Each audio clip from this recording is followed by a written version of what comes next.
Hello. So it's been a little while.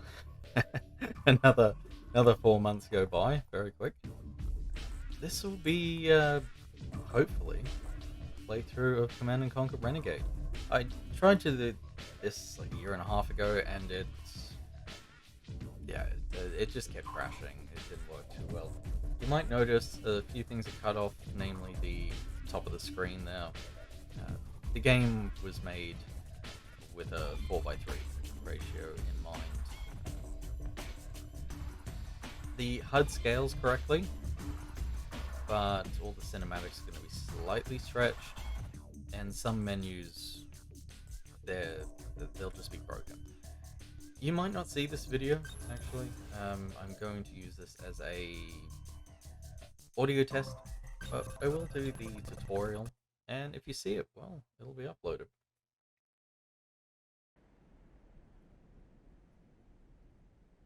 Welcome back to Basic, Havoc. My name's Logan Shepard. I'll be your guide for this refresher course. This training will take you through tactical movement, weaponry usage, vehicle piloting, and base operations. You can move forward, back, strafe left, and strafe right with the movement keys. All of your controls can be customized to suit your taste via the options menu. Practice moving around, then meet me in the next section.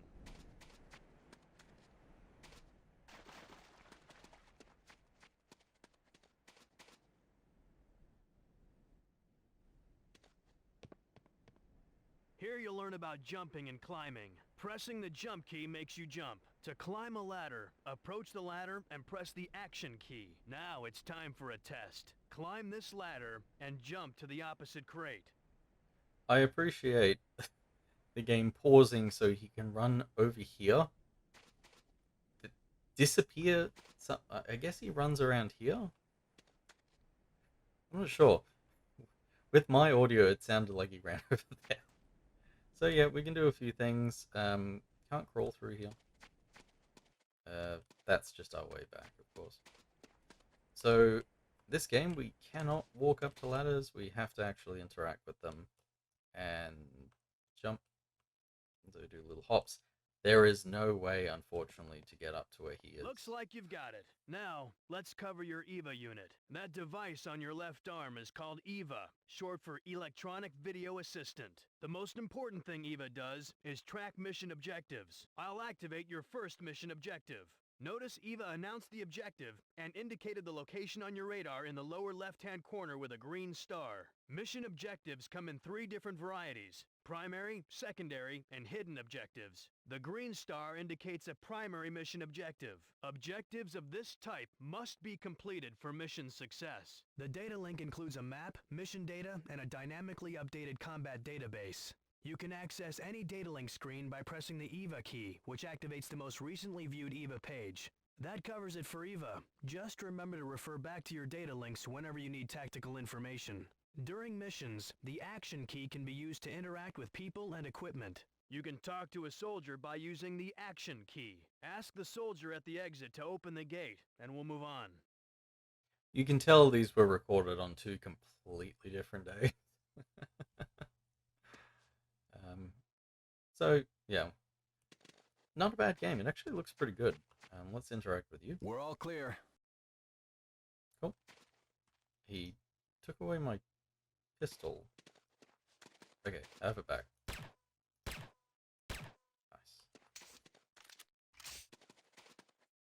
Logan's having a good time. They didn't voice that, apparently. You can not follow him, but I don't think you can actually get anywhere. There's a sort of open section. This door requires level 1 security clearance. Yeah. Logan? Now, I'll show you how to use security cards. Notice the color of this door. You'll need a green security card to open it. Yellow doors will require yellow cards, and red doors require red cards. Here's a green security card. This is the Advanced Guard Tower. It provides automated base defenses. Now, head inside and down the elevator. Sydney is waiting for you there. This door requires level 1 security clearance. So these are pretty cool. We'll be going into all of these buildings. I don't believe they're all covered in the actual tutorial, but you can get into all of them if you look around for the keys and the scripting doesn't break. Let's head into the elevator. And... Come on. Hey Havoc, here you will learn more about your electronic video assistant, EVA for short. On the bottom of your display are 2 meters, one for health and one for armor. As you take damage, these meters decrease. Armor reduces the amount of damage you take. Here's an example. Watch what happens when I shoot you.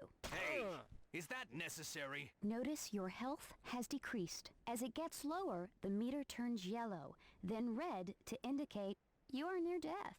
Now it's time for power-ups. This is a health power-up. Pick it up and I'll continue. As long as you're not gonna shoot me again. Your health meter is full again. Now let's try an armor power-up. Pick this one up and I'll continue. She's gonna shoot us again. Just FYI. Now your armor meter is full, meaning your armor is completely intact. Now watch your health and armor meters again. You wanna cut that out? That's the last time. Honest. Notice how your armor was damaged, but you lost less health. Okay, you should be clear on power-ups, so let's move on to your radar. In addition to mission objectives, your radar shows the position of infantry, vehicles, and buildings. Radar shows your immediate surroundings, but your overhead map provides a more strategic view. Press the map key to take a look at your overhead map. Infantry appear as circles. Note the yellow... I can't see any. circle showing my position on the radar. GDI units appear in yellow. Nod units in red. Neutral units appear in white. Watch the red triangle representing the nod vehicle as it passes on the radar.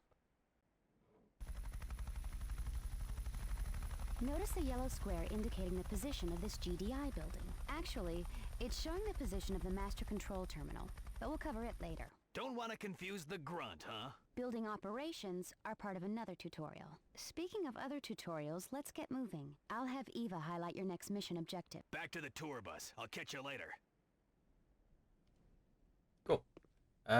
These buildings are usually a bit bigger. I'm not sure how they normally do them.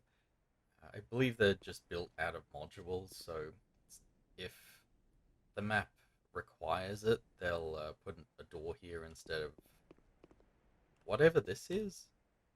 I'm not sure. Master Control Terminal is here. One of these appear in every building, but they'll tell us about it later.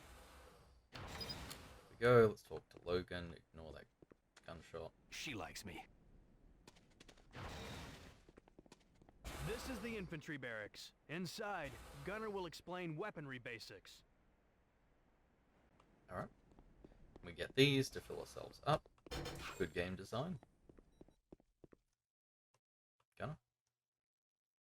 Hi, Havoc. Gunner! Long time, pal. What you got for me? This is the infantry barracks where we process recruits. Nod has an equivalent building called Hand of Nod. We'll be using this infantry barracks in the firing range out back for weaponry training. This first weapon is the Vervac Commando Elite Falcon automatic pistol. Select it by pressing the handguns key and head out back to the firing range. That's a long name for a pistol. Notice your targeting reticle has an outer circle and an inner dot. The outer circle shows where you're pointing the weapon. The inner dot shows where the weapon will actually hit. You may have an obstacle in the way which prevents you from targeting properly. Point the automatic pistol at any target on the range. When you have a valid target, the reticle turns red. If you're reloading or out of ammunition, the reticle turns yellow. Further information about your target is displayed near the targeting brackets. Point the weapon at any target and press primary fire. Aim for the head to maximize the damage dealt per shot. Shoot all the targets in the range and we'll cover sniper rifle training.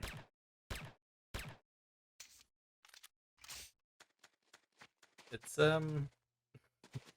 pretty sure we just killed POWs. Next is the Vervac R59 Pierce sniper rifle. Select the sniper rifle by pressing the sniper weapons key. This weapon serves two functions.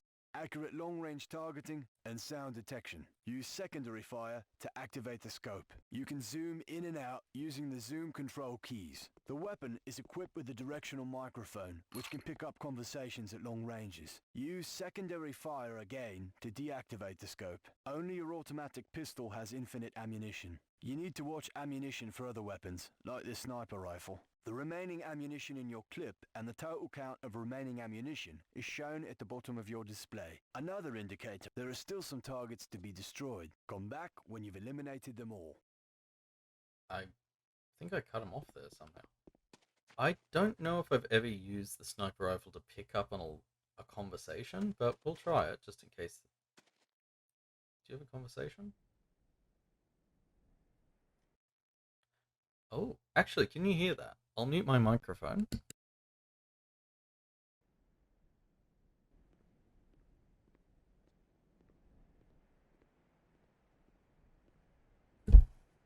Ain't that nifty? I've actually never noticed that before.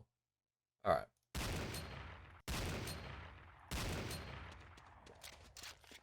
The next weapon is the Corbretti AR-70 Raptor automatic rifle. Use the automatic weapons key to select this weapon. This is good stuff, Gunner, but when do we get to the real explosives? Eliminate the targets and then come back for more exotic weaponry.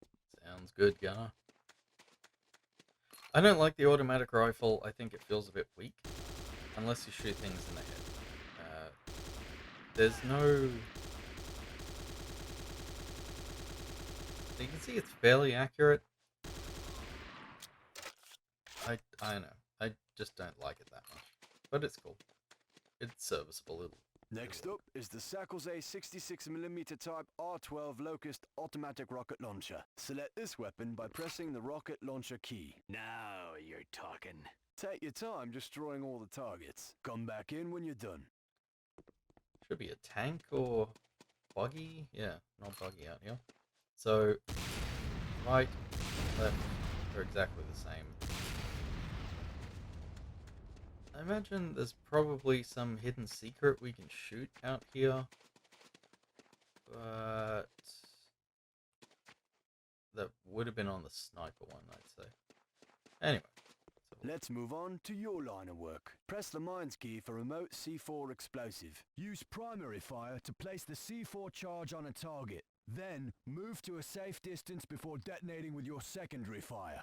This is a lot to swallow in one sitting. You'll get it. You're a quick study. We have one last item. Come back when all targets have been destroyed. Alright. The number of times I've accidentally killed myself with these remote C4. Not fun. Anyway. Left. Left. And then when you want to destroy everything, right. These are better served, not really on vehicles, though as you may note, they do stick, which is very nice. But they're far better served at the the MCUs and buildings. Goodbye. We'll get a couple more of these. Not for any particular reason, but always good to be prepared. This last item is the GS2 Godsend satellite targeting device, otherwise known as the Ion Cannon Beacon. This is used to guide orbiting ion cannon satellites to their targets. Nod as a similar device known as a nuclear strike beacon. You can guess what it's for. Select the beacon, head out to the firing range, and place it in the location designated by the objective marker on your radar. Arm and plant the Ion Cannon Beacon by using primary fire. Arming a beacon takes a few moments, so you'll have to stay put till the arming meter has completed its sequence. Once the beacon is set, retreat to a safe distance to avoid damage from the ion cannon blast. After you're done, head in and I'll send you on your way. Where does this lead? Before I do that.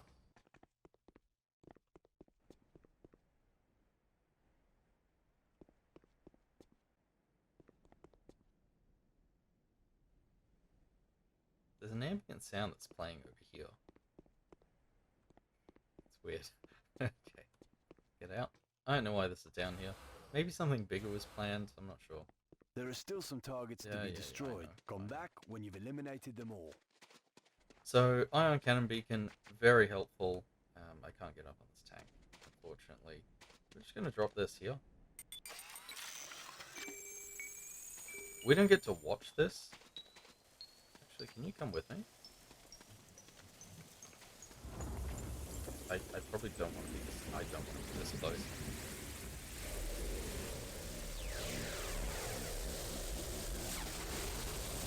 That's not all the weaponry you'll encounter, but these instructions should get you started. Now, I believe you're to go to the weapons factory. I'll indicate your next location on your radar. Stay safe out there, mate. Thanks for the class, Gunner. I'll see you on the field. Alright, we'll let Logan lead us through. You okay?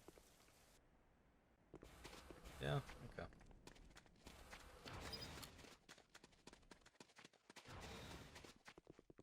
You will notice we have a green key, so we can get into the refinery.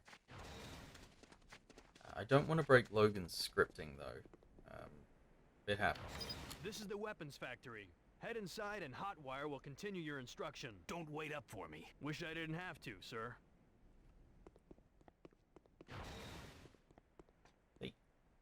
A pleasure to work with you again, Havoc. This is the weapons factory. The weapons factory controls vehicle production at your base. NOD uses a different approach. They rely on airstrips instead of weapons factories. When you see an empty vehicle on the battlefield, climb inside and use it to your advantage. Head outside and approach the Humvee.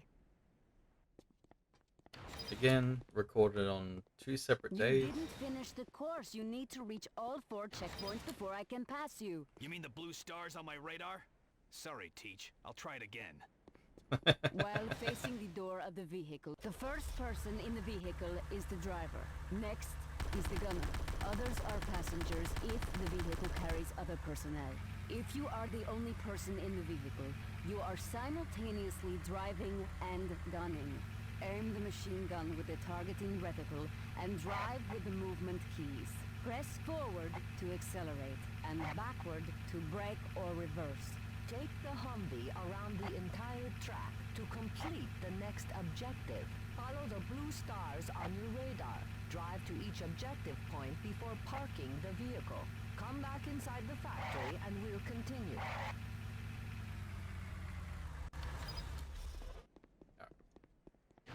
Easy. Next vehicle is the medium tank. This is a treaded vehicle, meaning it turns tighter and has more armor, but is slower than wheeled vehicles. The controls are very similar. Take it for a spin around the track, then meet up with Logan for the next lesson. These are only 2 of the vehicles that we can get. You can squish infantry units with some vehicles. Here are some targets for you to practice squishing. Squishing is useful. Especially, there's one mission where it is pretty useful. As you can see, if they do have a weapon, we do pick it up while we're in the vehicle, which is very nice. And we can also kill them like that, so we won't squish him.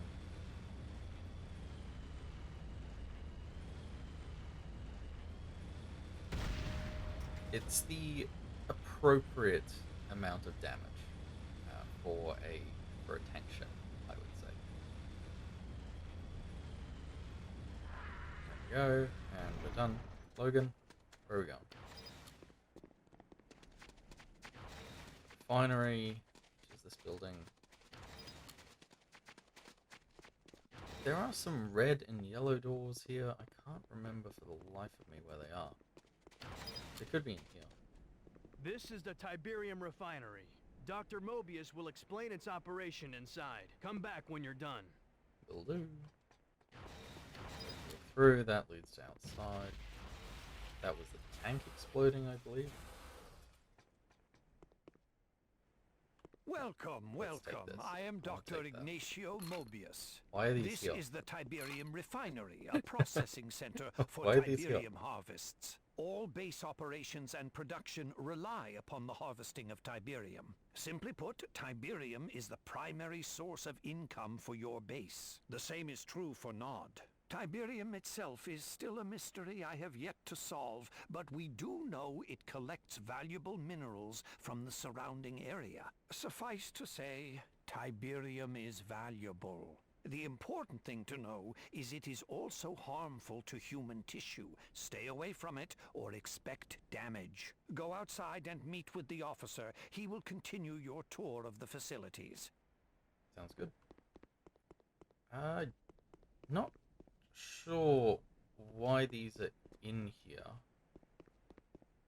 I wonder if there's something hidden that I've just never been aware of. I know they've always been there. You don't really need a sniper rifle for anything. Anyway. You ready? Yep. Our next stop is the power plant. Follow me.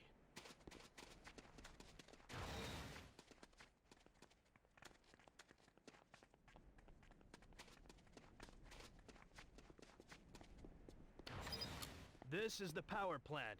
Head inside for the briefing. Meet me here when you're done.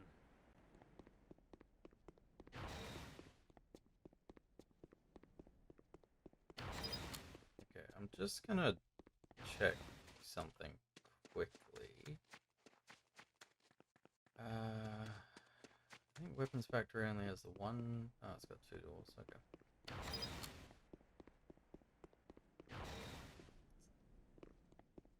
A pleasure to work with you again, Havoc. This is the weapons factory. The weapons factory controls vehicle production at your base.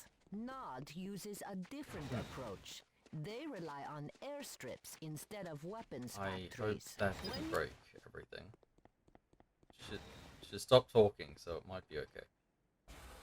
Head outside and approach the Humvee.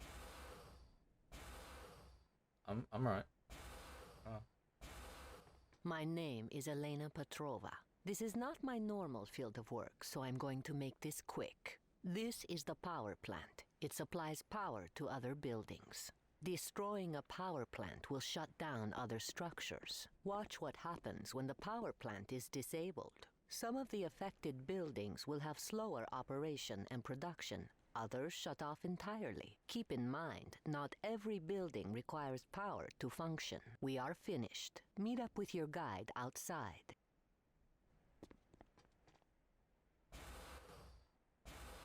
Alright.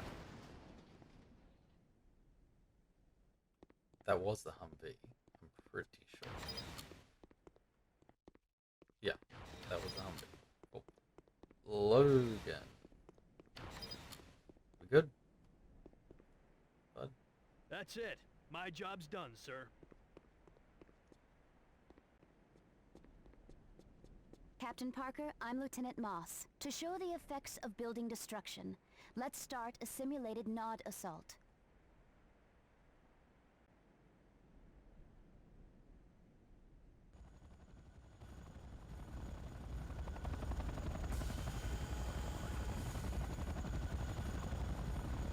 Seeing these transport helicopters later. Let's continue. Yep. Destroying a building from the exterior is difficult, especially when the building is under repair. Notice the GDI engineer working on the master control terminal inside. Master what? Master Control Terminal, the heart of a building. This is what happens when a building is destroyed. Once a building is destroyed, it can no longer be repaired. You can complete the tutorial by eliminating the Nod officers, who are coordinating reinforcements. You'll recognize them when you see them, but your reticle information will tell you for sure. If you need more weaponry or armor, you will find power-ups throughout the base.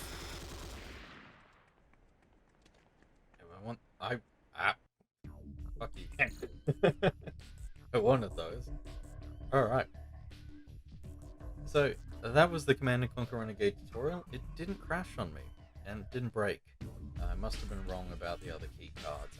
I'm pretty sure that other things happen, but perhaps they don't. Anyway, that'll end this. If that's all good, we will continue on the single player and I'll likely be playing on the hardest difficulty this game has to offer, because otherwise it's pretty easy, I think.